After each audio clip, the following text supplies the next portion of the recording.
Hi friends, మనం సముద్రంలో మునిగిపోయిన అట్లాంటిస్ వంటి ఎన్నో నగరాల గురించి కథలు విన్నాం. కానీ వాస్తవ ప్రపంచంలో నార్త్ సీ అని పిలువబడే సముద్రంలో ఒక భారీ భూభాగం మునిగిపోయిందని మీకు తెలుసా? దీన్ని డాగర్ ల్యాండ్ అని పిలుస్తారు. అక్షరాల 8000 ఏళ్ల క్రితం నేటి బ్రిటన్ ద్వీపాన్ని ప్రధాన యూరప్ భూభాగంతో కలిపి ఒక విశాలమైన నేల మార్గమే ఈ డాగర్ ల్యాండ్. షాకింగ్ విషయం ఏంటంటే ఇక్కడ వేల మంది మనుషులు ఉండేవారు, అడవులు ఉండేవి. కానీ అకస్మాత్తుగా వచ్చిన ఒక భారీ సునామీ ఆ ప్రాంతాన్ని తుడిచిపెట్టేసింది. ఈ ఇన్వెస్టిగేటివ్ ఫీచర్లో సముద్రపు లోతుల్లో దాగి ఉన్న ఆ ప్రాచీన భూభాగం రహస్యాలను ఛేదిద్దాం. ఈ మిస్టరీ 1930లో మొదలైంది.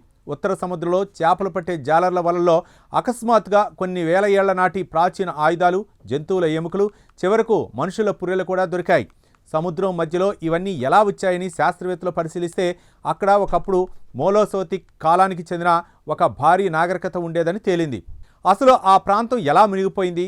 సుమారు 8200 ఏళ్ల క్రితం నార్వే తీరంలో సముద్ర గర్భంలో ఒక భారీ కొండచర్య విరిగిపడింది. దీనివల్ల అక్షరాల 15 మీటర్ల ఎత్తు ఉన్న భారీ సునామీ అలలు ఎగిసిపడ్డాయి.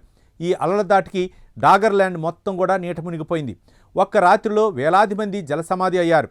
ఇది భూమి మీద జరిగిన అతిపెద్ద ప్రకృతి వైపరీత్యాల్లో ఒకటి.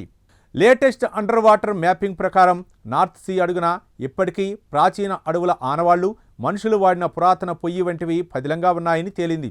శాస్త్రవేత్తలు అత్యాధునిక సోనార్ టెక్నాలజీతో ఆ కనుమరుగైన ప్రాంతాన్ని మళ్లీ మ్యాప్ చేస్తున్నారు. ఇక అక్కడ దొరికిన DNA శాంపిల్స్ ప్రకారం ఆధునిక బ్రిటిష్ ప్రజల పూర్వీకులు ఇక్కడ ఉండేవారని అర్థమవుతోంది.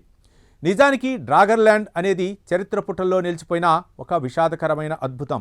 సముద్రపు అలల కింద దాగి ఉన్న ఆ భూభాగం ప్రకృతి ఎంతటి శక్తివంతమైనదో మనకు గుర్తు చేస్తోంది. చూశారు కదా ఫ్రెండ్స్, సముద్రంలో మునిగిన ఆ డాగర్ ల్యాండ్ గురించి మీరేమంటారు? కామెంట్స్లో చెప్పండి. వీడియో నచ్చితే లైక్ చేయండి. మరిన్ని గ్రిప్పింగ్ ఇన్వెస్టిగేటివ్ ఫీచర్స్ కోసం ఇప్పుడే సబ్స్క్రైబ్ చేసుకోండి.